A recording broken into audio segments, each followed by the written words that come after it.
Fala, meus netinhos! A noite tá boa, ideal pra gente contar uns causinhos pra vocês. Então já deixa o like no vídeo e se inscreve no canal pra dar uma força pro vô aqui. Ah, também não esqueça de colocar nos comentários de onde você é e que hora que tá assistindo o nosso vídeo. Então bora pros causos.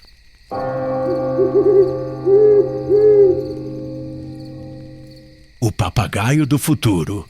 O segredo da felicidade na fala de um bicho. Ô, minha gente, senta aqui na beira do curral, que o causo de hoje é de arrepiar os pelos do braço e de fazer a gente pensar que tem coisa nessa vida que a gente procura longe, mas que mora bem pertinho da gente, bem na frente do nariz, e a gente não enxerga. Já pararam para imaginar o que acontece quando um bicho, um simples papagaio, começa a falar coisas que ainda vão acontecer, como se o futuro já tivesse passado?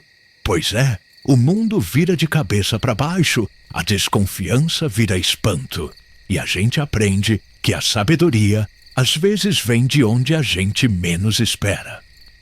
E foi exatamente isso que aconteceu com o seu Davi, um matuto de fé, que aprendeu a maior lição da vida com um papagaio do futuro.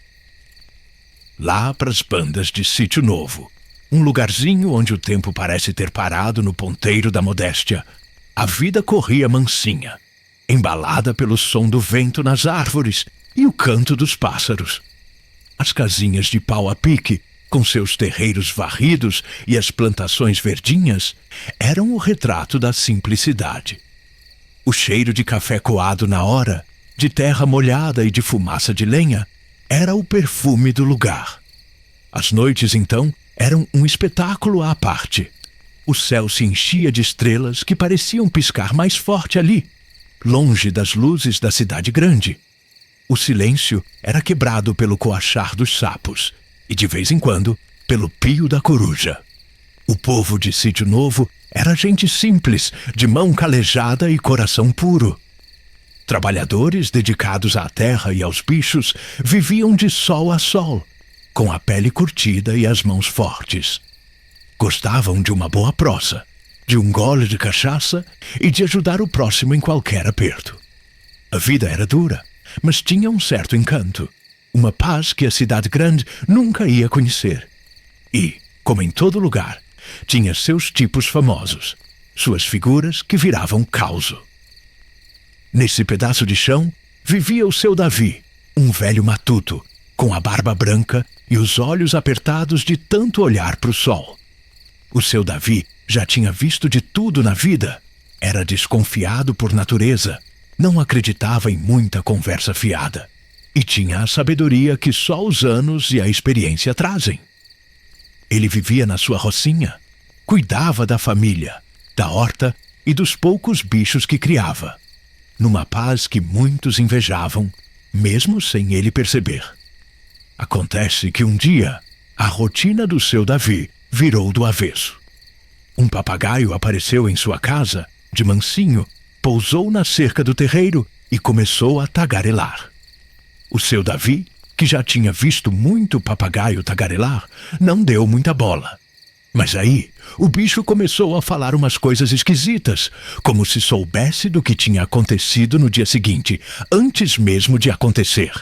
Seu Davi, hoje à tarde, a galinha carijó vai fugir pro mato, disse o papagaio, com a voz esganiçada. O seu Davi riu. Que nada, papagaio! Minha carijó é mansa. Mas, para espanto dele, à tarde, a galinha carijó, que era de estimação, deu um jeito de escapar e sumiu no mato. O seu Davi ficou com a pulga atrás da orelha. No outro dia, o papagaio soltou. Seu Davi, amanhã o seu Pedro vai vir pedir emprestado a sua enxada nova. O seu Davi achou estranho, mas não é que no dia seguinte o seu Pedro apareceu na porta, pedindo justamente a enxada nova. A notícia do papagaio do futuro se espalhou por Sítio Novo, como fogo em palha seca. Gente de todo canto vinha na casa do seu Davi para fazer perguntas pro bicho. O papagaio respondia a tudo, acertava em cheio. Falava do tempo, de doença, de negócio, de tudo. Parecia que ele tinha um mapa do futuro na cabeça. O seu Davi, que antes era desconfiado, agora estava pasmo. Não tinha mais dúvidas. Aquele papagaio era coisa de outro mundo, um oráculo em penas e bico. O seu Davi começou a aproveitar a sabedoria do papagaio. Perguntava quando ia chover, quando ia dar boa colheita, se a vaca ia parir um bezerro macho ou fêmea. E o papagaio, com sua voz rouca, respondia a tudo e sempre acertava. A vida do seu Davi ficou mais fácil, mais previsível, mas ele sentia que faltava alguma coisa. Ele tinha todas as respostas sobre o futuro, mas sentia um vazio no peito.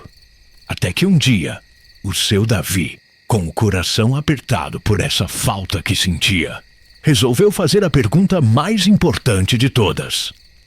Olhou para o papagaio, que estava no ombro dele, e perguntou com a voz embargada: Papagaio, meu amigo, me diz uma coisa. O que eu tenho de fazer para ser feliz? O papagaio, que antes tagarelava sem parar, ficou em silêncio. Um silêncio que parecia durar uma eternidade. O seu Davi perguntou de novo com mais força: Vamos, papagaio, me diz. O que eu preciso fazer para alcançar a felicidade? Me dá a receita, como você me dá as outras respostas.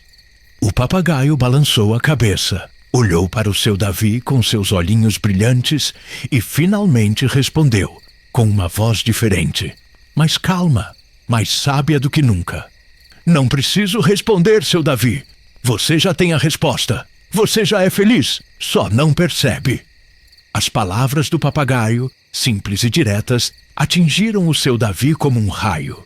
Ele olhou em volta com outros olhos. Viu a poeira no chão, a roupinha secando no varal, o galo cantando no terreiro, o cheiro do café vindo da cozinha. Viu a dona Cotinha, sua esposa, sorrindo para ele da porta e sentiu o carinho dos filhos que brincavam ali perto. Ele percebeu que, em sua busca por respostas sobre o futuro, tinha se esquecido de viver o presente, de valorizar o que já tinha. A felicidade não era algo a ser conquistado, mas sim algo que ele já possuía, escondida na simplicidade da sua vida. O papagaio, depois de dar a maior lição de todas, voou e nunca mais voltou. Mas a lição ficou gravada no coração do seu Davi.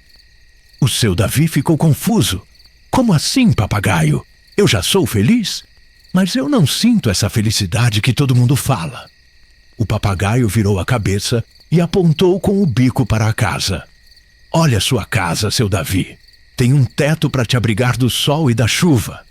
Olha sua família, seus filhos, sua mulher, que te amam e te respeitam. Olhe sua horta, seu pedaço de chão, que te dá o sustento e a comida na mesa. Olha os bichos que você cria, as galinhas, o porco, que te dão alegria. Você tem saúde, paz no coração, amigos de verdade. Não tem luxo, mas tem tudo o que realmente importa. Você já é feliz no seu pedaço de chão, com sua família e os bichos que cria. Só o Senhor que não percebia. A felicidade não está no futuro, seu Davi, mas no presente que você vive.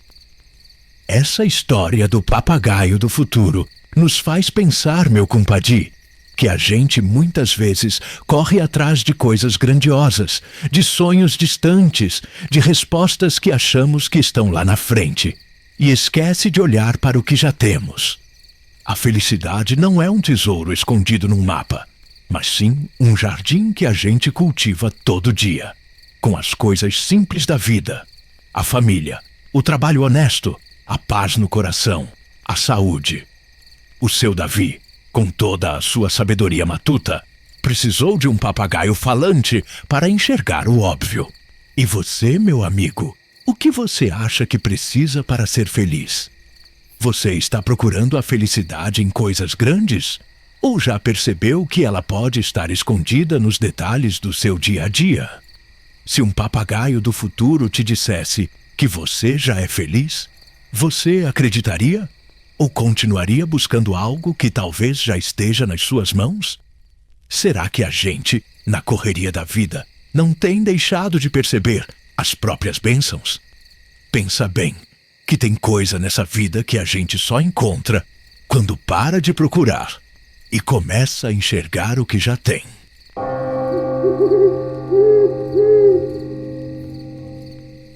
Terapia caipira para casais. Eita, compadre, essa história tem um sabor de mel e um cheiro de mato que a gente sente no coração. Licor mágico que faz casal briguento voltar às boas? Ah, isso é coisa de benzedeira do amor. Um dom abençoado que a gente agradece de joelhos. Senta aí na beira do fogão a lenha, que vou te contar o causo da terapia caipira para casais. Lá nas terras de Minas Gerais, no coração da Serra da Mantiqueira, onde o ar é puro e as montanhas guardam segredos, tem um vilarejo que a gente chama de Recanto da Paz. O nome já diz tudo, é um lugar calmo, de gente simples, com suas casinhas de pau a pique e seus quintais cheios de flor. O povo dali é de riso fácil, de um bom cafezinho e de uma prosa comprida na varanda. Mas, como em toda a vida, às vezes as desavenças batiam à porta dos corações, principalmente dos casais. No Recanto da Paz vivia a Dona Lurdinha. Ela era uma velhinha miúda, de cabelos brancos feito algodão e um sorriso que acalmava a alma da gente. Dona Lurdinha não era médica nem psicóloga, mas tinha um dom que ninguém mais tinha. Ela sabia como ninguém fazer os casais brigados se reatarem. E o segredo dela, compadre, era um licor mágico. Não era um licor qualquer, não. A Dona Lurdinha guardava a receita às 7 chaves.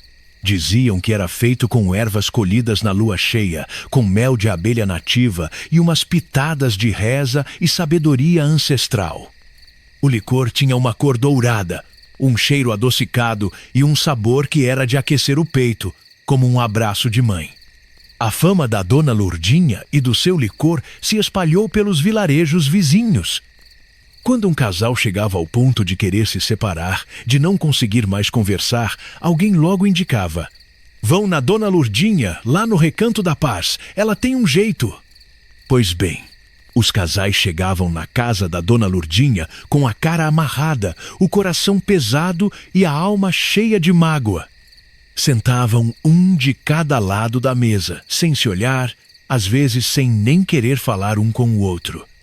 Dona Lurdinha, com sua paciência de santa, primeiro ouvia cada um, deixava a raiva escoar, os lamentos saírem. Ela não julgava, só ouvia. Depois da prosa, ela ia para a cozinha e voltava com 2 pequenas xícaras de barro e uma garrafa do seu licor mágico. Servia uma dose para cada um. "Bebam devagar, meus filhos. Sintam o calor no peito." Ela dizia, com a voz mansa. O casal, meio desconfiado, tomava o licor. No primeiro gole, já sentiam um calor se espalhar pelo corpo. Uma sensação de calma que não tinham sentido há tempos. O sabor doce e o aroma das ervas pareciam acalmar os nervos, desatar os nós da garganta. E a magia acontecia. Depois de beber o licor, o casal mudava de ideia rapidinho.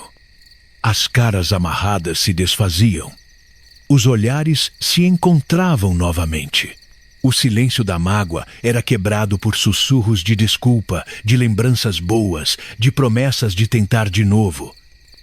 As mãos, que antes estavam separadas, se buscavam.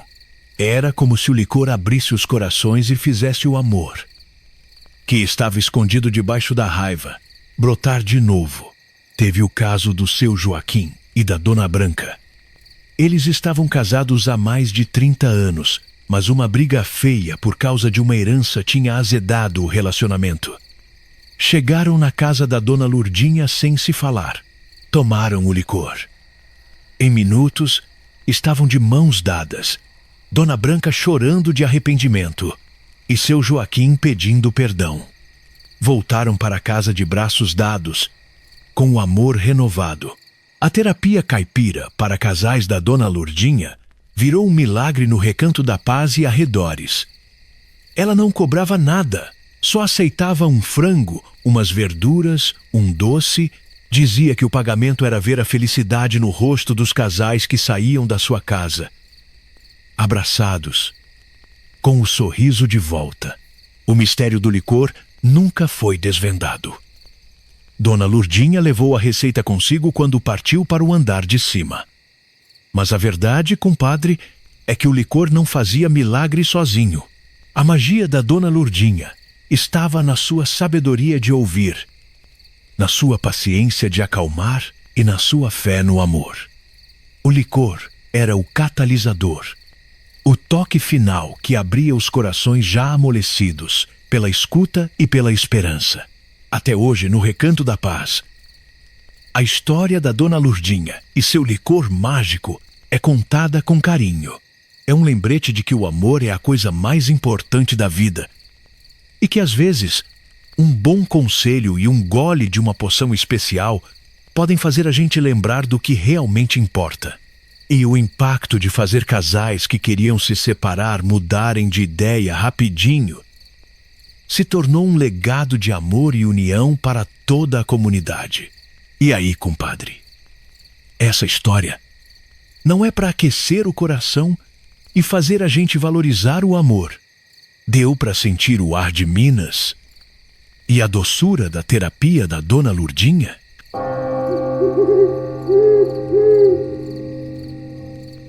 A roça milionária do Zé Candeeiro. O brilho que virou confusão.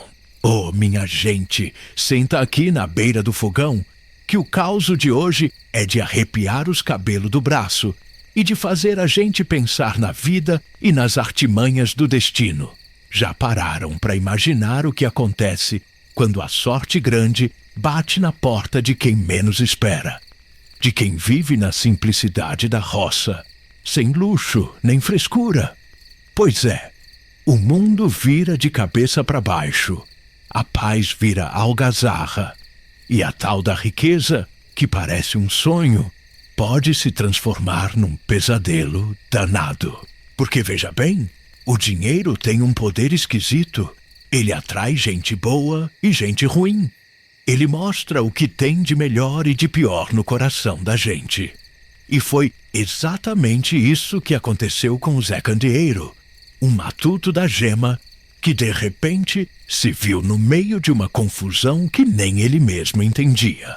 Lá pras bandas de Caramujo, um cantinho esquecido de Deus no meio do Cerrado Mineiro. A vida passava no ritmo do sol e da chuva. As casinhas de pau a pique, com seus telhados de sapé e as janelas de madeira bruta, se aninhavam na paisagem como pintinhos debaixo da asa da galinha. O cheiro de terra molhada, de orvalho na folha do milho e de fumaça de lenha era o perfume do lugar. As noites eram escuras, iluminadas só pela lua e pelas estrelas. E o silêncio era quebrado pelo coachar dos sapos e o canto das cigarras. O povo de Caramujo era gente simples, de mão calejada e sorriso fácil, que vivia do que a terra dava e da criação de uns poucos animais. Não tinham muito estudo, mas tinham uma sabedoria que vinha da vida, da observação da natureza e da convivência uns com os outros. Eram de ajudar o próximo, de dividir o pão e de sentar na calçada para prosear até a alma cansar. A fofoca corria solta, é verdade, mas sempre com um tom de curiosidade e não de maldade. A vida era dura, mas tinha um certo encanto, uma paz que a cidade grande nunca ia conhecer. Nesse pedacinho de chão vivia o Zé Candeeiro, um homem que, de tão miúdo e calado, parecia mais uma sombra que gente. Tinha esse apelido porque, de noite, quando ia ver as armadilhas no mato ou cuidar dos animais, levava um candeeiro a querosene que mais parecia uma lamparina de vagalume. O Zé não tinha luxo. Morava numa casinha humilde, com a Dona Lourdes, sua mulher, e uns 6 filhos, cada um mais sapeca que o outro. Vivia da roça, plantava milho, feijão, mandioca e criava umas galinhas e um porquinho. A vida era apertada, mas o Zé não reclamava. Dizia que o importante era ter saúde e a família reunida. Era um sujeito de poucas palavras, mas de olhos atentos e um coração grande, que guardava a humildade e a esperteza do matuto. Acontece que um dia a vida do Zé Candeeiro virou do avesso. Tava ele lá, capinando um pedaço de terra para plantar umas abóboras, quando a enxada bateu numa pedra que, de repente, brilhou forte debaixo do sol. O Zé, que não era bobo, pegou a pedra na mão. Era pesada, diferente de tudo que ele já tinha visto. Tinha um brilho esquisito, meio amarelado, meio escuro, e uns veios que pareciam ouro. "Ô, Doninha!" gritou ele para a mulher que estava lavando roupa no tanque. "Vem cá ver uma coisa esquisita que achei aqui." A Doninha, curiosa, secou as mãos no pano de prato e foi correndo. Quando viu a pedra, arregalou os olhos. "Credo, Zé! Que troço é esse? Parece que tem ouro dentro." O Zé, sem saber o que fazer com aquela descoberta, resolveu levar a pedra para o Seu Joaquim, o velho mais sabido de Caramujo, que tinha visto muita coisa nessa vida. Seu Joaquim, com seus óculos na ponta do nariz e a cara enrugada, pegou a pedra, virou de um lado para o outro, coçou a barba e soltou um: "Meu filho, isso aqui é ouro bruto? Ou algum minério danado de valioso?" A notícia se espalhou em Caramujo, como fogo em capim seco. Num instante, a roça do Zé Candeeiro virou um formigueiro de gente. Vizinhos, curiosos, uns que nunca nem falavam com o Zé, agora apareciam com um sorriso no rosto e um interesse repentino. "Ô Zé, que bênção! Deus ajuda quem cedo madruga, né?" A princípio era só curiosidade, mas logo começaram a aparecer uns sujeitos de terno e carro importado, que ninguém nunca tinha visto em Caramujo. Eram os tais especuladores, gente que queria comprar a terra do Zé por uma mixaria, sem que ele soubesse o valor real da coisa. Um deles, um tal de Doutor Bonifácio, um homem de fala mansa e sorriso amarelo, se aproximou do Zé. "Zé Candeeiro, seu pedaço de terra é simples, mas tem potencial. Eu posso comprar ele por um bom preço, para você e sua família terem uma vida melhor na cidade." O Zé, desconfiado que não era burro, coçou a cabeça. "Mas, doutor, minha terra é minha vida. Eu não troco ela por nada." A pressão começou a apertar. Ofereciam carros, casas na cidade, dinheiro vivo. Mas o Zé, com a sabedoria que vinha da roça, sentia que tinha algo errado. Ele via os olhos gananciosos daqueles homens, o jeito apressado de querer fechar negócio. Dona Lourdes, mais ingênua, já estava balançada. "Zé, pensa nos nossos filhos. A gente pode ter uma vida de rei." Mas o Zé era firme. "Não é assim, Doninha. Tem caroço nesse angu. Ninguém dá uma esmola tão grande sem querer um pedaço maior de volta." E não demorou para aparecerem os golpistas. Um sujeito de chapéu grande e corrente de ouro no pescoço se apresentou como engenheiro de Minas e disse que podia ajudar o Zé a explorar o ouro. "Zé, eu tenho a máquina certa, a equipe certa. A gente divide o lucro meio a meio." O Zé, que sempre foi um homem honesto, sentiu um arrepio na espinha. Ele via nos olhos daquele homem uma esperteza que não era de Deus. Lembrou-se dos causos que o pai contava, de gente que perdia tudo por confiar em desconhecidos. A roça do Zé virou um circo. Carros de luxo entupiam a estrada de terra. Gente de terno e gravata andava no meio do chiqueiro, ignorando o fedor e o barro. As crianças de Caramujo, que nunca tinham visto tanta gente diferente, ficavam curiosas, observando tudo de longe. O Zé e a Doninha, que antes viviam na paz do seu cantinho, mal conseguiam dormir. A cada batida na porta, um susto. A cada carro que passava, um nó na garganta.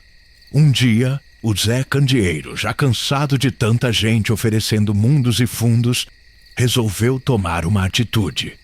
Procurou de novo o Seu Joaquim. Seu Joaquim, me ajuda? Não aguento mais essa confusão. Não sei o que fazer com esse ouro. Seu Joaquim, com a sabedoria de seus anos, olhou para o Zé com carinho. Zé, a riqueza não é só dinheiro. A sua riqueza sempre foi sua terra, sua família, sua paz. Esse ouro é uma prova para você. Tem gente que perde a alma por causa do dinheiro. Ele aconselhou o Zé a procurar um advogado de verdade, lá na cidade grande. Alguém que não fosse um lobo em pele de cordeiro. O Zé, com a ajuda de Seu Joaquim, conseguiu um advogado honesto.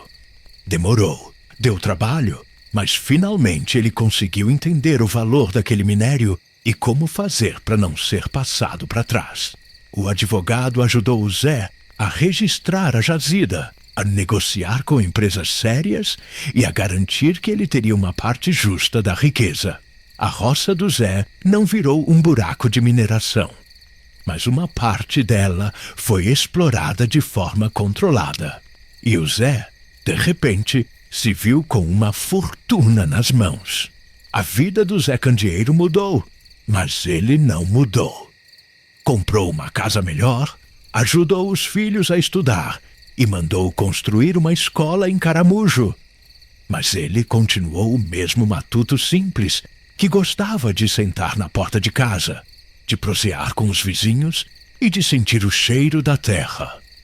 A diferença é que agora ele tinha a tranquilidade de saber que sua família estava segura e que ele podia ajudar sua comunidade.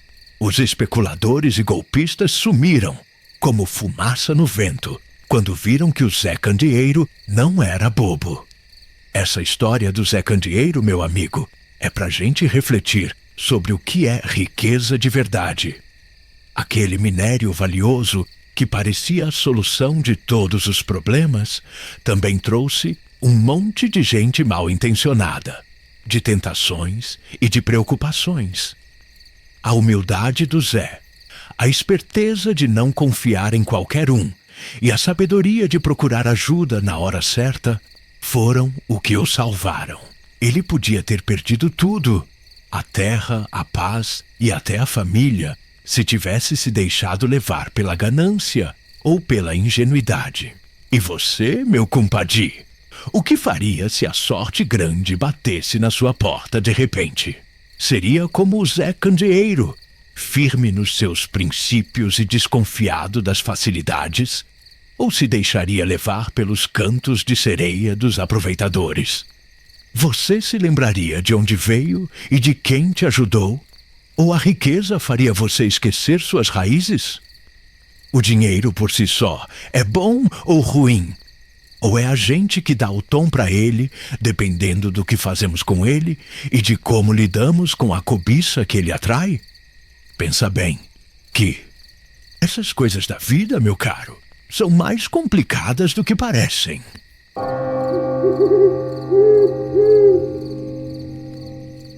O segredo dos temperos da vovó. E aí, minha gente, já tentaram recriar um sabor da infância? Aquele que só a mão da avó sabia dar. E viram que por mais que a gente siga a receita, o gosto nunca é o mesmo? Parece que falta um quê? Um ingrediente secreto que não tá na lista. É que tem coisa na vida que não se mede em pitadas nem em xícaras. Se mede em carinho, em paciência e em um tanto de sabedoria que só o tempo e a experiência ensinam. Pois foi bem isso que a Ritinha, lá da Fazenda Bela Vista, descobriu enquanto tentava desvendar o segredo dos temperos da vovó Pureza. Uma prosa que vai ter cheiro de comida de vó e gosto de saudade, mas que vai mostrar que o verdadeiro tempero da vida é o amor. Lá pras bandas da Fazenda Bela Vista, em algum canto de Minas Gerais, onde o cheiro de orvalho e terra molhada se mistura com o aroma de café recém-adoçado. A vida era um presente. As casas feitas de pau a pique e com fogão a lenha que fumegava desde cedo pareciam abraçar a gente. Ali, o tempo passava devagar, no ritmo da natureza, e cada refeição era uma celebração. O povo era simples, de sorriso fácil e prosa boa, daqueles que contam causo e fazem a gente rir com a barriga. As crianças cresciam correndo pelo terreiro, com a roupa suja de barro e a alma cheia de liberdade. E a cozinha da vovó Pureza? Ah, essa era o coração da casa, o lugar onde a magia acontecia. Vovó Pureza, uma mulher de fibra, com os cabelos brancos feito algodão e as mãos pequenas, mas ligeiras que só ela, era a rainha daquele pedaço de chão. Baixinha, com um avental florido que parecia parte dela, vivia com um sorriso banguela no rosto e uma palavra de carinho para cada um. Mas o que mais encantava na vovó Pureza era sua cozinha. Os pratos dela tinham um sabor que não se encontrava em lugar nenhum. Um frango com quiabo de lamber os beiços, um feijão tropeiro que parecia abraçar a alma e um pão de queijo que derretia na boca.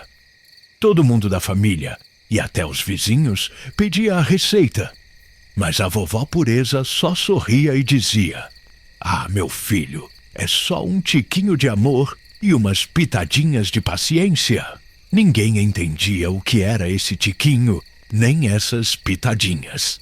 E era a neta, a Ritinha, uma moça esperta, moderna, que tinha ido para a cidade estudar, mas que não esquecia o gosto da comida da avó, que mais se inquietava com esse mistério.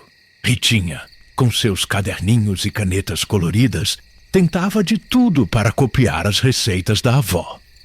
Comprava os melhores ingredientes, media tudo com precisão milimétrica, seguia cada passo à risca. Mas o resultado? O resultado era sempre quase. O frango com quiabo dela era bom, mas não tinha aquele caldo aveludado da avó. O feijão tropeiro era saboroso, mas faltava o tempero da Pureza que fazia a gente suspirar. E o pão de queijo, por mais que ela seguisse a mesma receita, saía pesado, sem a leveza e a crocância do da avó. Era uma frustração danada. A vovó Pureza, por sua vez, só observava a neta com um sorriso maroto, sem entregar o jogo. "Tá faltando um trem, minha neta. Um trem que não se compra em armazém?" Ela dizia, rindo da impaciência da Ritinha. Um dia, já com a vovó Pureza mais fraquinha, sentada em sua cadeira de balanço na varanda, a Ritinha resolveu tentar uma última vez. Fez a pergunta derradeira: "Vovó, qual é o segredo? Me conta antes que o senhor vá para os braços de Deus. Eu quero tanto fazer a sua comida, mas nunca consigo." A vovó Pureza, com um sorriso cansado, pediu para a neta sentar pertinho. Com a voz fraquinha, ela começou a falar enquanto a Ritinha, atenta, pegava seu caderninho e caneta. "Olha, minha filha, o segredo não tá só nos ingredientes, não. É que eu não cozinho só com as mãos. Eu cozinho com o coração." Ritinha franziu a testa, sem entender. "Com o coração, vovó? Mas como assim?" A vovó Pureza suspirou e continuou. "Quando eu vou fazer o frango, eu lembro do seu avô, de como ele gostava do quiabo bem mucilaginoso. Eu lembro dos meus filhos pequenos, com os olhinhos brilhando de fome. Eu lembro da vida que a gente construiu aqui, nesse fogão a lenha. Aí, o frango ganha um tempero especial, sabe?" Ritinha ainda estava confusa, mas a avó seguiu. "E o feijão, minha filha?" "Ah, o feijão. Quando eu pico a cebola, eu não tô só picando cebola. Eu tô lembrando das risadas na mesa, das prosas sem fim. Quando eu refogo o alho, eu sinto o cheiro da minha juventude, das festas de roça, do tempo bom que não volta mais. E o tempero, O verdadeiro tempero vem desse sentimento, dessa memória, dessa vida que eu coloco em cada panela. É o meu carinho, a minha história, a minha alegria e até a minha tristeza que vão para dentro da comida. Por isso, ela tem o sabor que tem. A vovó Pureza fez uma pausa, tossiu de leve e continuou. E tem mais, Ritinha. Eu não cozinho só por cozinhar. Eu cozinho para alimentar a minha família, para cuidar de vocês. Cada prato é uma forma de dizer eu te amo, de desejar saúde, de trazer conforto. Eu converso com a comida enquanto ela está no fogo. Digo para ela, fica gostosa, minha filha, para agradar meus netos. E ela obedece, vê? Ritinha arregalou os olhos. Não era uma receita com medidas exatas. Era uma filosofia de vida na cozinha. O segredo não estava na quantidade de sal ou no tipo de pimenta, mas na alma que a vovó Pureza depositava em cada preparo. O verdadeiro ingrediente era o amor incondicional, a dedicação, a sabedoria de uma vida inteira dedicada à família e a arte de nutrir não só o corpo, mas também o espírito. A vovó Pureza, depois de revelar seu segredo, fechou os olhos e adormeceu, com um sorriso de paz no rosto. Ritinha, com o caderninho em mãos, olhou para as anotações. Não havia números, nem gramas, nem passos precisos. Havia palavras como carinho, memória, alegria, cuidado. Naquele dia, Ritinha não aprendeu uma receita, mas uma lição de vida. Ela voltou para sua cozinha e, ao preparar o próximo prato, não seguiu as medidas com rigidez, mas pensou na vovó Pureza, no amor que ela dedicava a cada refeição. E, aos poucos, como que por mágica, os pratos da Ritinha começaram a ganhar aquele quê especial, aquele sabor inigualável que só a comida da vovó Pureza tinha. Ela descobriu que o tempero mais importante não vem do saco, mas do coração. E aí, minha gente, a história da Ritinha e da vovó Pureza não é um baita ensinamento pra gente? Ela nos mostra que, em tudo na vida, o que a gente coloca de coração é o que faz a diferença.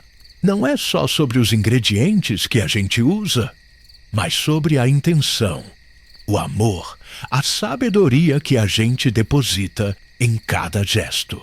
Quantas vezes a gente não se prende à técnica, à perfeição, e esquece que o toque humano, a alma da gente, é o que realmente dá sabor à vida. Você, quando faz algo, seja cozinhar, trabalhar ou até conversar, coloca o seu coração naquilo. Você busca a perfeição dos ingredientes ou o tempero da alma?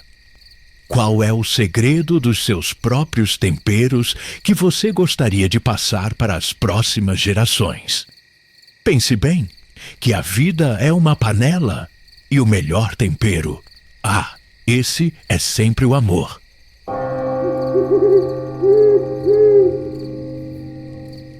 O sonho do jogo do bicho. Na pacata vila de Santa Felícia, onde o sino da igreja ainda marca as horas e as cadeiras de balanço rangem nas varandas ao cair da tarde, vivia um homem conhecido por todos. Seu Nicanor, sujeito simples, bigode espesso e um jeito matreiro que só os homens da roça carregam. Era homem bom, trabalhador, mas com uma mania enraizada que o tempo não arrancava. Gostava de acreditar em sonho. Para ele, sonho era recado, pista, sinal dos céus. E de vez em quando, também pista para o jogo do bicho, que corria solto na vila, mesmo com o delegado fingindo não saber. Pois não é que numa madrugada dessas, seu Nicanor acordou suado, o coração batendo ligeiro, depois de sonhar com um pavão enorme, colorido, com a cauda aberta parecendo um leque pintado à mão. Era tanto azul e verde que ele acordou com a sensação de estar dentro de uma festa. Passou a mão no bigode e pensou: isso não é sonho à toa. Pavão é bicho metido, cheio de pose. Tem significado nisso. Como homem temente a Deus, resolveu procurar o padre na manhã seguinte. Foi cedinho. Depois da missa das 6, encontrou o padre Juvenal no adro da igreja, ajeitando a batina e olhando as pombas que bicavam milho no chão. Bom dia, seu padre. Vim aqui para uma prosa. Coisa de sonho. O padre sorriu, acostumado com as perguntas estranhas da freguesia. Conte, seu Nicanor. Que sonho foi esse? Pois é, seu padre. Sonhei com um pavão grande, bonito que só. Abriu a cauda assim, parecia até um arco-íris. O que será que significa isso? Padre Juvenal coçou o queixo, pensou um pouco e falou com voz grave, querendo dar tom de sermão. Pavão, meu filho, é sinal de soberba, de arrogância, de vaidade. Talvez Deus esteja lhe mostrando que há pessoas orgulhosas ao seu redor. Cuidado com gente de peito estufado e língua ferina. Seu Nicanor arregalou os olhos, agradeceu, deu um beijo na mão do padre e saiu pensativo. Mas no fundo, outra ideia fervia na cabeça. Pavão. Isso não é bicho do jogo? Será que passou o resto do dia com essa pulga atrás da orelha? À noite, deitou-se e quando o galo cantou a primeira vez, teve outro sonho. E adivinha com quem? Com o padre Juvenal. Mas não era sonho de pecado, não. Era o padre parado no meio da praça, todo sério, segurando um cartaz enorme, com um pavão desenhado. Quando Nicanor acordou, quase pulou da cama. Tá aí! Se ontem foi pavão e hoje foi o padre mostrando o pavão, é sinal de Deus. Não perdeu tempo. Botou o chapéu, calçou a botina e foi direto para a venda do seu Zé Bilheteiro, que todo mundo sabia ser bicheiro disfarçado de comerciante. Zé, anota aí, 20 conto no pavão. Cê tá doido, Nicanor? Vai gastar assim? Anota e não discute, que isso é revelação. E não é que deu. No outro dia, logo cedo, a rádio anunciou. Deu pavão no primeiro. Nicanor quase caiu sentado no tamborete. Pegou um dinheiro que nunca tinha visto junto, saiu pulando igual cabrito e gritou para todo mundo ouvir. Eu disse que sonho era aviso. Eu disse, a história correu a vila mais rápido que vento de tempestade. E quando o padre ficou sabendo, chamou Nicanor na sacristia. Seu Nicanor, o senhor usou um conselho espiritual para jogatina. Nicanor baixou os olhos, mas não perdeu a malícia. Ô, seu padre, não foi jogatina, não. Foi fé misturada com sorte. E Deus ajuda quem acredita, né? O padre suspirou fundo, fez o sinal da cruz e deixou o homem ir embora, porque já sabia que sermão nenhum ia arrancar aquela vaidade do coração de Nicanor. Vaidade não do pavão, mas da sorte grande que caiu no colo dele. E até hoje, quando alguém pergunta se sonho é coisa séria, ele responde piscando o olho. Depende. Se no sonho tiver bicho, corre pro bilhete, que milagre não bate 2 vezes na mesma porta.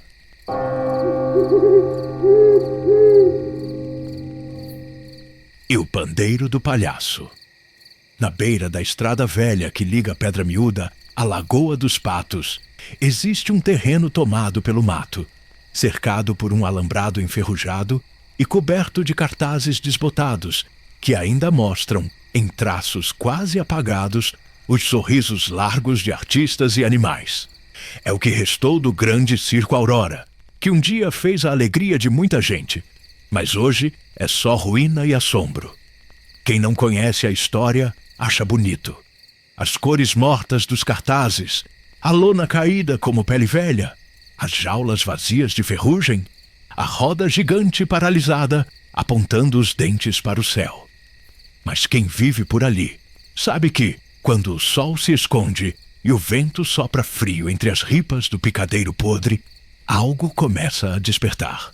Tudo começa com um som leve, quase doce, o tilintar de um pandeiro miúdo, antigo, que acompanhava as gargalhadas e os passos do palhaço mais famoso do circo. Tonico Risada.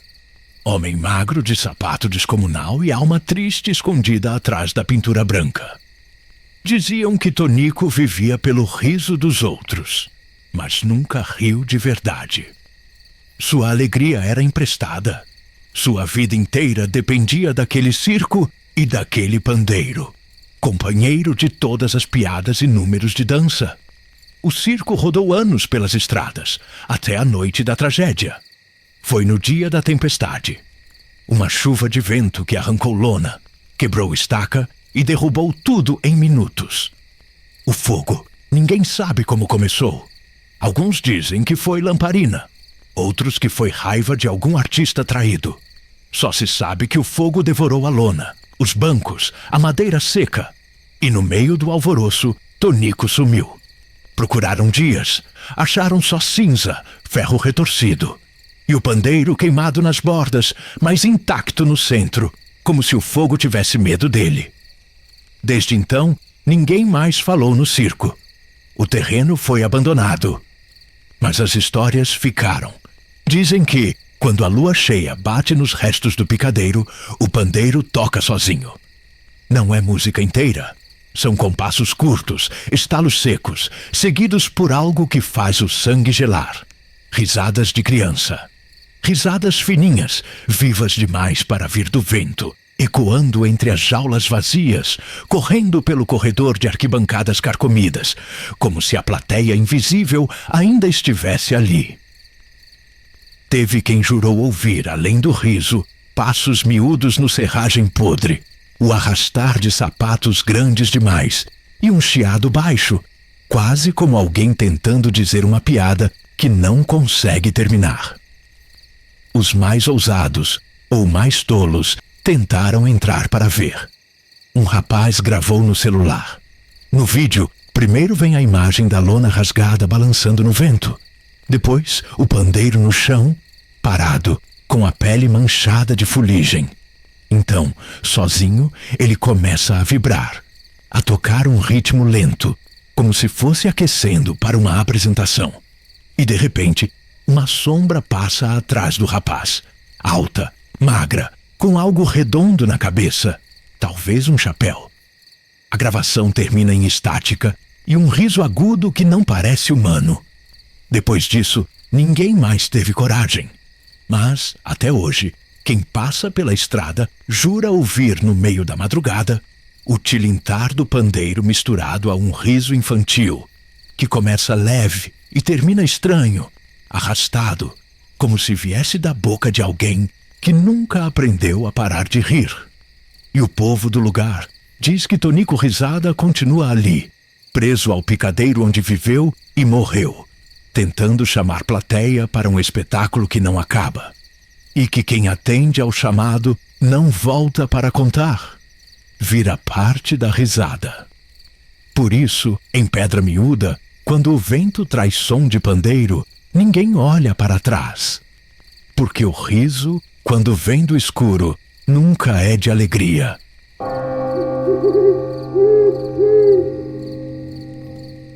A colher voadora. Vou te contar, compadre. Se existe coisa que bota medo em homem valente, não é faca, não é espingarda, não é nem jagunço com fama ruim. É Dona Mundica com a colher de pau na mão. Ah, se eu tô mentindo que a lua não nasça hoje. E que em São Bento das Lages, todo mundo conhece a história dela. Mulher de corpo miúdo, mas de gênio, que valia por um batalhão. Casada com seu Chico, homem calado e bom de serviço, mas com uma fraqueza que nem reza braba curava. Gostava de um jogo de truco e uma pinga depois do expediente. Pois bem, certa feita, seu Chico chegou em casa tarde da noite, mais torto que cerca velha. O galo já dormia, a lua no meio do céu, e Mundica esperando na porta, braço cruzado, com aquele olhar que derruba qualquer valentia. Chico tentou sorrir, mas a boca não ajudou. Boa noite, benzinho, disse, tropeçando no próprio pé. Mundica respondeu seca, sem mexer um fio de cabelo. Boa noite nada, Chico. Que hora é essa, homem? Ele coçou a cabeça, querendo ganhar tempo, Você sabe como é. A conversa foi animando. E foi nesse momento que ela pegou a colher de pau, a tal arma secreta, e levantou devagar, como quem aponta uma espingarda. Conversa vai ser agora. Ou você entra e deita, ou essa colher voa e não é pra mexer angu, não. Compadre, nunca vi homem ficar sóbrio tão depressa. Chico entrou ligeiro, tropeçou no tapete, quase beijou o chão, mas deitou quietinho feito santo na cama. Daí em diante todo mundo soube. Mundica não precisava gritar, nem xingar, nem quebrar nada. Bastava erguer a colher. E isso foi virando lenda. Teve o dia do Zé Cabeludo, que resolveu fazer graça na venda. Ô Mundica, ouvi dizer que essa colher aí só serve pra mexer tutu. Quero ver acertar um homem de verdade. Ela nem respondeu. Só girou a colher na mão, devagar, e perguntou: quer testar, Zé? Fica parado só um cadinho. Zé riu, botou as mãos na cintura, cheio de confiança. Foi quando a colher voou, cortando o vento igual marimbondo. Não pegou nele por pouco, mas levou o chapéu embora, que caiu do outro lado do terreiro. Zé ficou branco que nem vela e nunca mais abriu a boca para Mundica. Mas a história que fez a fama atravessar a serra aconteceu na festa do padroeiro. Forró animado, sanfona gemendo, povo dançando de chinelo no salão. Mundica estava lá, linda no vestido florido, abanando o calor. Quando aparece um forasteiro, um cabra alto, cheio de confiança, querendo fazer graça com as mulheres da vila. Chegou perto dela e disse: uma moça bonita dessa não devia ficar sozinha. Quer dançar comigo, Flor? Mundica sorriu de canto e respondeu: Flor eu sou, mas tenho espinho, moço. O cabra riu alto: espinho eu tiro com um beijo. O salão ficou mudo. Até o sanfoneiro parou.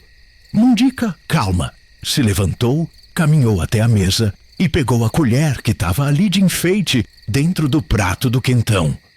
Virou para o homem, rodando a colher na mão como quem prepara laço. Então vem tirar, valentão. Vamos ver se tem coragem para dançar com a Mundica e a colher. O cabra arregalou os olhos. Deu 2 passos para trás. Quando ela levantou a colher, ele não esperou a segunda ameaça. Saiu correndo porta afora, derrubou 2 bandeirinhas, perdeu o chapéu e deixou a bota no meio da rua. Desde esse dia, a fama cresceu. Tem até reza nova no povoado. Livrai-nos, Senhor, da língua da fofoqueira e da colher de Dona Mundica. E sabe do melhor? Mundica continua cozinhando quieta, mexendo feijão como se nada fosse. Mas basta alguém se animar a falar mais alto perto dela. A colher começa a girar na mão e o silêncio cai mais rápido que chuva em janeiro. Porque aqui em São Bento, todo homem sabe, tem coisa que não se enfrenta. E a colher de Dona Mundica é uma delas.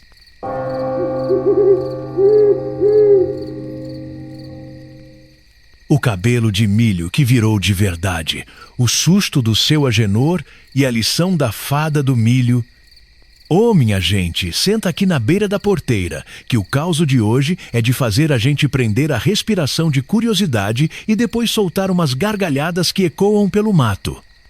Já pararam para pensar no quanto a gente gosta de uma brincadeira e como, às vezes, a brincadeira pode virar um pesadelo da vida real?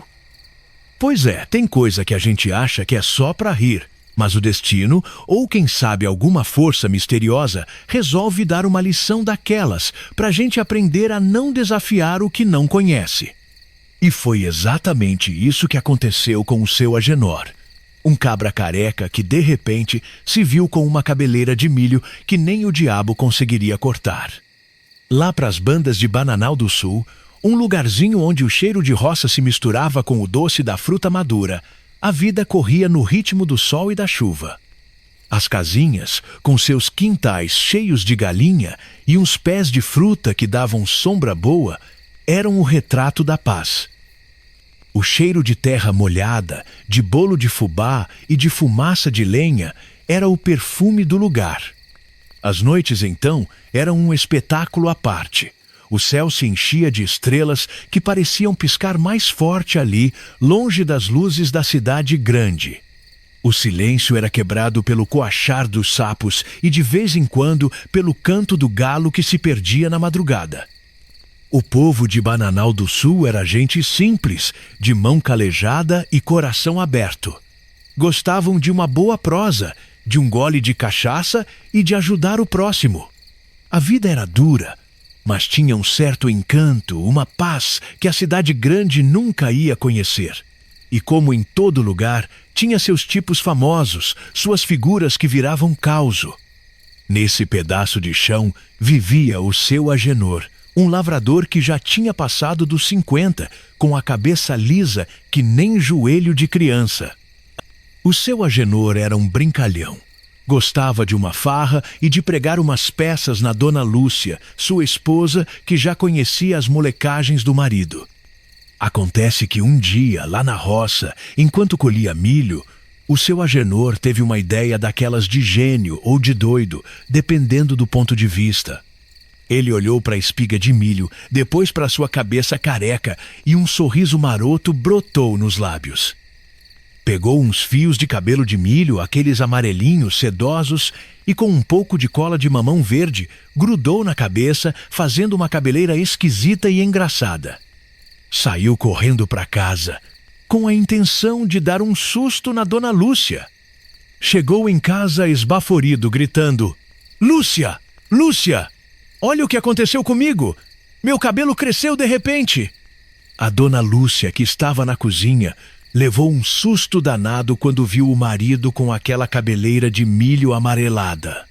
Soltou um grito, largou a panela e caiu na risada, vendo a cena mais esquisita que já tinha presenciado. O seu Agenor, orgulhoso da sua travessura, ria com a esposa, sentindo o prazer da brincadeira. Depois de comer sua marmita, que a Dona Lúcia tinha preparado com carinho, o seu Agenor, cansado da lida e do sol quente, deitou-se debaixo do pé de manga que ficava no quintal, uma sombra boa que convidava ao descanso. Ali, ele pegou no sono e mergulhou num sonho daqueles que parecem mais reais que a própria vida. No sonho, uma mulher vestida de espiga de milho, com um brilho dourado e um sorriso misterioso, apareceu na sua frente. Ela era a fada do milho, guardiã das plantações e dos segredos da terra.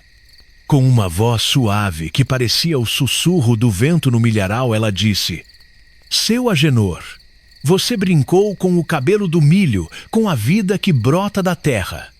A partir de hoje, para você aprender a lição, nunca mais será careca. Sempre nascerá cabelo de milho na sua cabeça."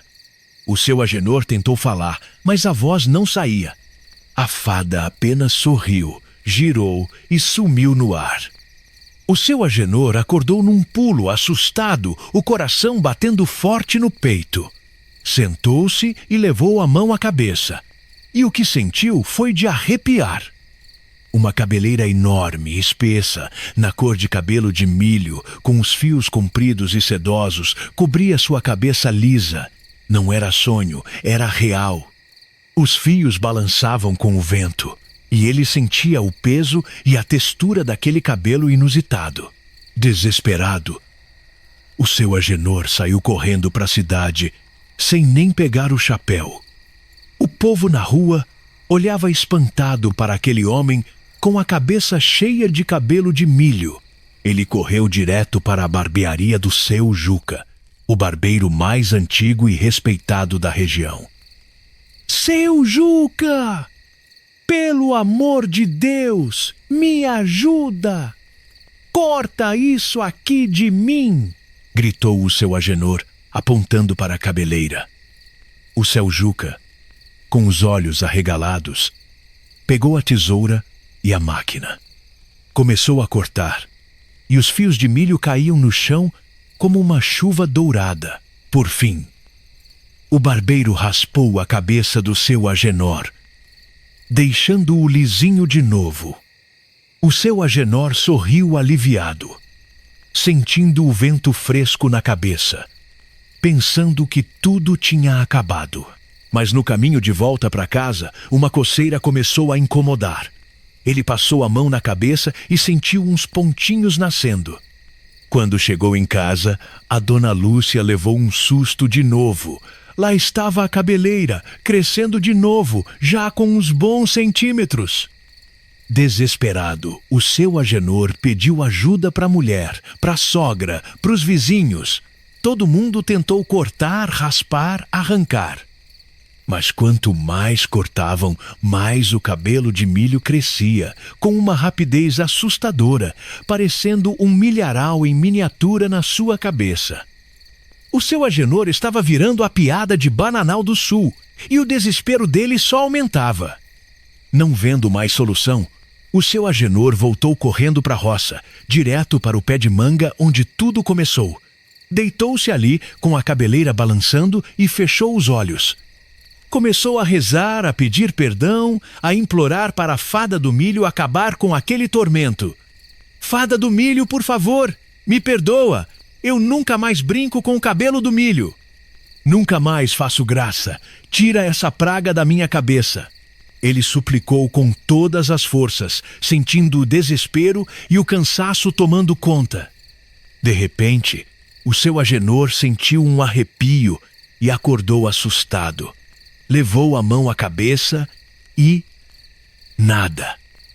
Lisa, como sempre.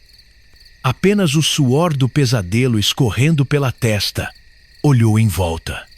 O sol já estava baixando e ele tinha dormido um bocado. Vendo que tudo não passou de um pesadelo depois do almoço e daquela brincadeira, o seu Agenor suspirou aliviado. Mas, ao se levantar, seus olhos bateram nas espigas de milho que ele tinha usado para a brincadeira ali perto do seu chapéu de palha. Os fios de cabelo de milho estavam espalhados pelo chão. Ele limpou tudo imediatamente, jogou as espigas longe e, com um olhar de pavor, jurou que nunca mais iria brincar com o cabelo do milho, nem com nenhuma outra coisa que viesse da terra e dos mistérios da roça. A lição foi dura, mas o medo de acordar com uma cabeleira de milho na cabeça foi o suficiente para curar o seu Agenor de qualquer malandragem futura. Essa história do cabelo de milho que virou de verdade nos faz pensar, meu compadre, que a gente não deve brincar com o que não conhece, nem com as forças da natureza, por mais inocente que pareça. O seu Agenor aprendeu da pior forma que a gente tem que ter respeito pelas coisas da roça e pelos mistérios que a gente não entende. Às vezes, uma brincadeira sem maldade pode trazer uma lição daquelas que a gente não esquece nunca mais. E o medo de um pesadelo se tornar realidade pode ser um professor e tanto. E você, meu amigo, já passou por alguma situação em que uma brincadeira ou uma atitude sua se virou contra você, te dando um susto danado? Você acredita que certas coisas da natureza têm seus próprios segredos e que é melhor não mexer com elas? O que você faria se acordasse com uma cabeleira de milho na cabeça sem saber como se livrar dela? Será que é melhor aprender pela experiência ruim do que nunca aprender? Pensa bem, que tem coisa nessa vida que a gente só entende quando o susto é grande e a gente sente na própria pele.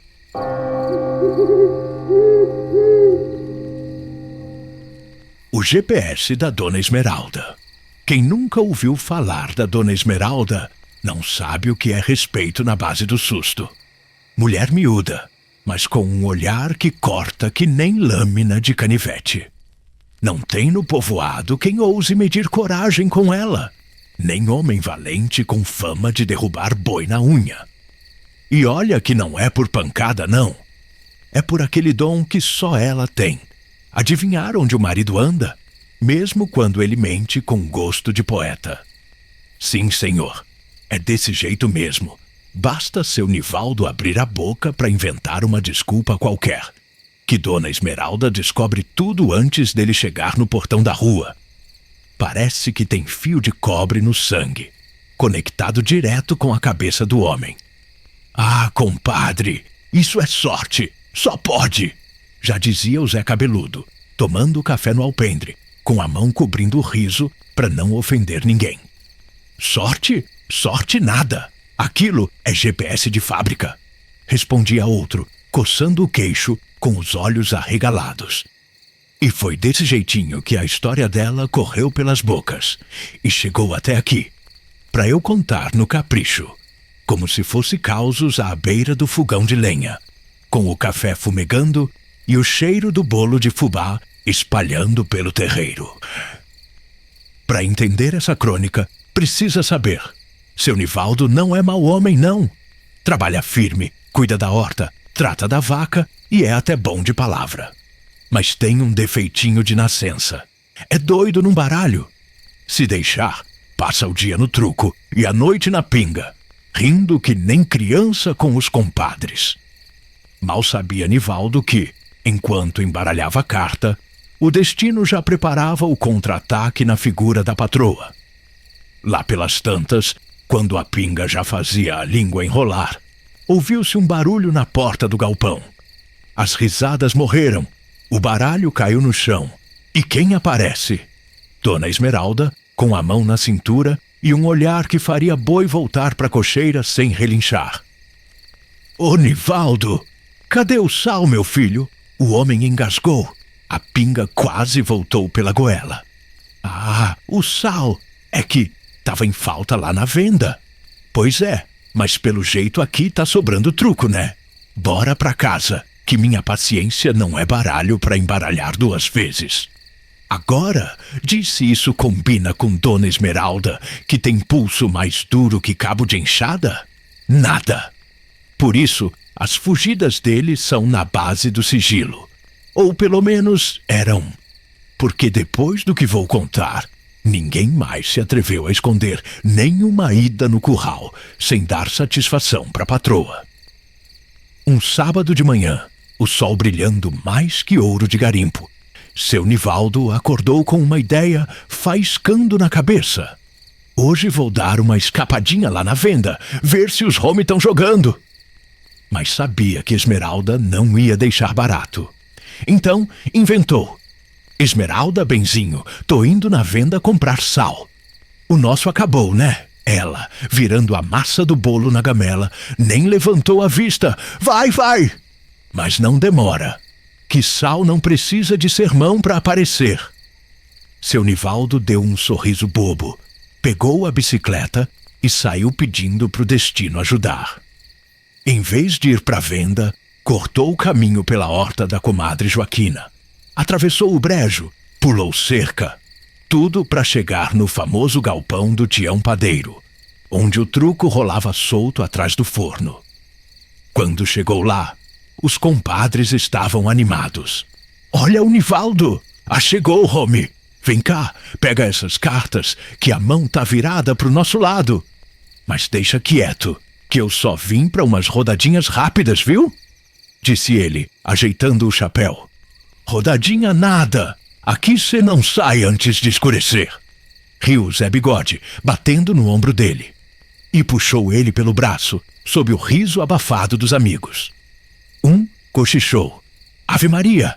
Essa mulher tem faro que nem cachorro farejador. Depois dessa, Nivaldo jurou que nunca mais caía na mesma armadilha. Mas promessa de homem é igual cerca de arame farpado. Aguenta até o primeiro boi mais afoito. 2 meses depois, outra ideia brilhou na cabeça do cabra. Agora ia ser esperto. Esmeralda, vou ali no açude olhar as tilápias. Disseram que tem gente roubando peixe. Ela levantou a sobrancelha, limpando as mãos no avental. Vai, Nivaldo, mas olha, peixe não se pega com baralho, viu? Ele riu amarelo, montou na bicicleta e seguiu com um plano infalível. Esconder-se na Tapera Velha, onde os homens jogavam truco em segredo. Hoje ela não acha nem com rezadeira ajudando, pensou. Mas quem estava sentada num toco, afiando as unhas com a ponta da faca, bem na entrada da tapera? Dona Esmeralda. Boa tarde, Nivaldo. Vai querer jogar quantas rodadas antes de voltar? Oh, Esmeralda, Mas como é que você... Ah, Nivaldo, homem pensa que mulher não tem olho no vento. Bora pra casa antes que eu resolva te dar um banho no açude, que é o único peixe que você vai ver hoje. E lá foi ele, empurrando a bicicleta, cabeça baixa, sob o riso dos compadres que nem ousaram abrir a boca. A gota d'água veio na festa do padroeiro, que todo ano juntava gente de 3 povoados, com sanfona gemendo, quentão fervendo e bolo de milho a perder de vista. Nivaldo, com o coração pedindo um truco, planejou a maior artimanha da vida. Hoje eu fico até tarde, nem que seja para dormir no curral. Mas quem tem mulher com GPS embutido não brinca com o destino. Lá estava ele, rindo com a turma no barraco dos fundos, quando ouviu um silêncio cair no salão. Virou para ver. Dona Esmeralda na porta, o vestido florido balançando, os olhos faiscando mais que fogueira no terreiro. O Nivaldo e o santo. Já rezou pelo menos uma Ave-Maria antes de vir gastar reza com baralho? O homem quase desmaiou. Ela entrou, pegou ele pelo braço e, no meio da praça, soltou a frase que virou música na boca do povo. Se eu quisesse marido jogando truco, tinha casado com um baralho. Bora, homem! Depois dessa, ninguém mais chamou Nivaldo pra nada. E Dona Esmeralda ganhou o apelido eterno, GPS. Porque não tem canto nesse mundo que ela não ache o marido. Pode estar no mato, no açude, no galpão do Tião ou até na lua. Ela aparece com a mão na cintura e a frase pronta. Ô Nivaldo, cadê a vergonha? E hoje, quando os compadres falam em ir pro truco, todo mundo lembra. Melhor não, porque se a Esmeralda resolver ativar o sinal, até o diabo se esconde. E a lição que fica é uma só. Mentira tem perna curta. E mulher esperta tem GPS no coração.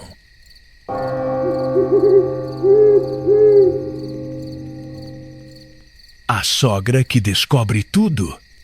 Ô, minha gente, chega mais pra perto, senta aqui na beira do rio, que o causo de hoje é de arrepiar os bigodes e de fazer a gente pensar que não adianta tentar ser mais esperto que a vida, principalmente quando a gente tem uma sogra matuta no pé. Já pararam pra imaginar o que acontece quando um homem tenta ser malandro e a mulher da sua mulher, que o conhece mais que a própria sombra, desvenda a farra com uma facilidade que assusta? Pois é, o plano vira poeira, a mentira vira vergonha e a alegria da malandragem se transforma num aperto no peito. E foi exatamente isso que aconteceu com o seu Sebastião, um cabra que aprendeu da pior forma que não existe segredo para quem tem uma sogra com olho de águia e faro de cachorro caçador. Lá pras bandas de Ribeirão Grande, um lugarzinho onde o tempo parece ter parado no ponteiro da saudade, a vida corria mansinha, embalada pelo som da corredeira do rio e o canto dos pássaros. As casinhas com suas varandas onde se proseava até tarde da noite eram o porto seguro daquela gente.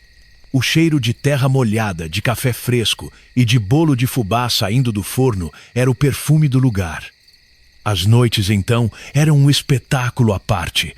O céu se enchia de estrelas que pareciam um tapete de brilhantes e a lua, redonda e prateada, jogava seu brilho sobre as águas. O silêncio era quebrado pelo coachar dos sapos e de vez em quando pelo barulho de alguma festa no vilarejo. O povo de Ribeirão Grande era gente simples, de mão calejada e coração aberto.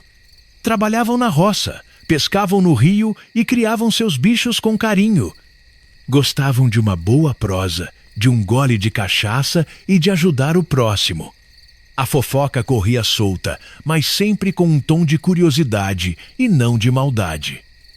A vida era dura, mas tinha um certo encanto, uma paz que a cidade grande nunca ia conhecer. E, como em todo lugar, tinha seus tipos famosos, suas figuras que viravam causo. Nesse pedaço de chão vivia o seu Sebastião, um homem de bom coração, mas que gostava de uma malandragenzinha e de umas escapulidas da rotina. O seu Sebastião era casado com a Dona Cotinha, uma mulher boa e trabalhadora, mas o verdadeiro desafio na vida dele era a sua sogra, a Dona Firmina. Dona Firmina era uma figura, miúda de corpo, mas gigante de esperteza. Tinha um sexto sentido para fofoca. Um radar para descobrir tudo que o seu Sebastião fazia escondido. Não importava o quão bem planejado fosse o segredo, a Dona Firmina descobria. Era um mistério. Parecia que ela tinha olhos nas costas e ouvidos nas paredes. Pois bem, o seu Sebastião, que adorava uma pescaria com os amigos e umas talagadas de cachaça na beira do rio, resolveu armar uma escapada. Disse para Dona Cotinha que ia pescar no açude do seu João, um lugar meio longe, e que só voltaria no dia seguinte. A Dona Cotinha, que já conhecia as artimanhas do marido, deu um meio sorriso. Mas a Dona Firmina, que estava na cozinha fazendo um bolo, apenas lançou um olhar de esguelha para o genro, com um brilho nos olhos que o seu Sebastião já conhecia. Vai com Deus, genro, que a pescaria seja boa e que o peixe não engane o pescador. O seu Sebastião sentiu um arrepio na espinha, mas fingiu que não ouviu e partiu. Animado com a liberdade, chegou no açude do seu João. Encontrou os amigos. A cachaça desceu redonda e a prosa correu solta. O sol baixou, a lua subiu e a pesca que era para ser farta virou só pretexto. De tanta cachaça, o seu Sebastião não pescou nem um lambari. Passou a noite roncando na barraca, esquecido de tudo, enquanto os amigos, mais comedidos, ainda tentavam a sorte com as varas. Na manhã seguinte, o sol já estava alto quando seu Sebastião acordou. A cabeça doía, a boca estava seca e a barriga roncava de fome. Olhou em volta e viu que os amigos já tinham arrumado suas tralhas e estavam de saída. Olhou para o balde de pesca, vazio. Nem um tucunaré, nem um pacu, nem um bagre sequer. O desespero bateu. Credo, a Dona Firmina vai me esfolar vivo. Prometi peixe fresco. E agora, com a cabeça latejando e a consciência pesando, o seu Sebastião teve uma ideia, daquelas que só surgem na hora do aperto. Lembrou-se da peixaria do seu Miguel, lá na cidade vizinha, que vendia peixe fresco pescado no dia. Ele encheu o peito, montou no cavalo e partiu apressado. Chegou na peixaria com um ar de quem tinha acabado de voltar do rio. "Oh, seu Miguel, me vê um peixe bem fresquinho, um daqueles grandão que acabou de chegar. E não precisa embrulhar, não. Vou levar ele assim na mão como se tivesse acabado de pescar." O seu Miguel, que era amigo do seu Sebastião e já conhecia suas peripécias, deu um sorriso de canto de boca e entregou um pacu vistoso, ainda gelado, com a pele brilhando. O seu Sebastião pegou o peixe com orgulho, ajeitou ele no braço e seguiu caminho para casa, com o peito estufado e um ar de vitorioso. Chegou em casa, assobiando, com o peixe pendurado na mão, exibindo a pescaria para Dona Cotinha. "Olha aí, meu amor, que peixão que eu peguei." Deu um trabalho danado, mas valeu a pena. A Dona Cotinha, ingênua que era, sorriu, impressionada. "Que beleza, Sebastião! A mamãe vai gostar!" Foi aí que a Dona Firmina, que estava na cozinha preparando o almoço, com aquele faro de raposa velha, apareceu na porta.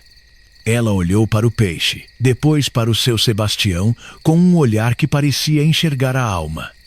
O seu Sebastião, já suando frio, tentou disfarçar. "E aí, sogrinha? Gostou do meu peixão? Pescaria de primeira." A Dona Firmina se aproximou devagar, com a mão atrás das costas, e pegou o peixe. Passou o dedo na pele brilhante, cheirou, e o seu Sebastião sentiu o coração bater mais forte que tambor de boi. De repente, a dona Firmina deu uma risada de canto de boca, daquelas que gelam a espinha. Mas que pescaria boa, genro! Tão boa que o peixe veio até com etiqueta de preço. O seu Sebastião gelou. Olhou para o peixe e lá estava ela, grudada na cauda do pacu. Uma etiqueta branca com os números bem visíveis. Pacu R250. O vendedor da peixaria, no meio da pressa, tinha esquecido de tirar a bendita etiqueta.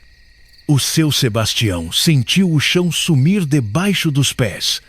A dona Cotinha, que tinha ido pegar um pano de prato, voltou e viu a cena.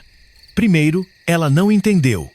Depois, quando viu a etiqueta, o rosto dela ficou vermelho e ela olhou para o marido com uma mistura de raiva e de decepção. A dona Firmina, com a vitória estampada no rosto, apenas soltou. Ora, Sebastião, o rio de Ribeirão Grande é bom, mas até onde eu sei, ainda não tem peixe que nasce com preço marcado. O seu Sebastião, envergonhado e desmascarado, não sabia onde enfiar a cara. A pescaria mentirosa virou o caso mais comentado de Ribeirão Grande. E a dona Firmina, mais uma vez, provou que não tinha segredo que ela não descobrisse.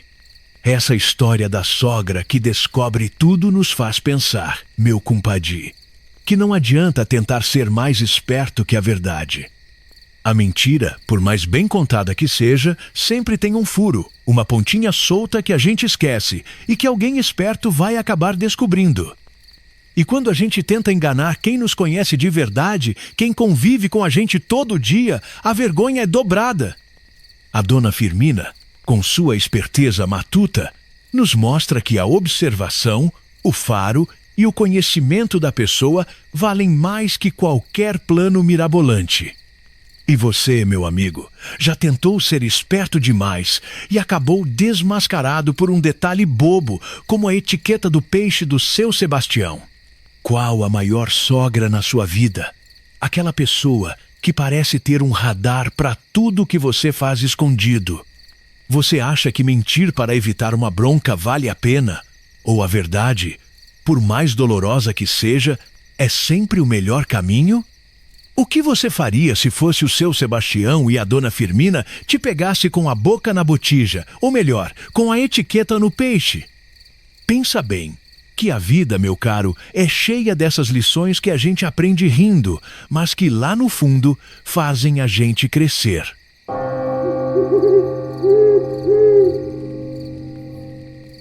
Eita, que prosa boa demais! O tempo passou que nem vimos passar. Se você gostou do vídeo, se inscreva no canal e ative as notificações para não perder os próximos episódios. Nos vemos no próximo vídeo. Até lá!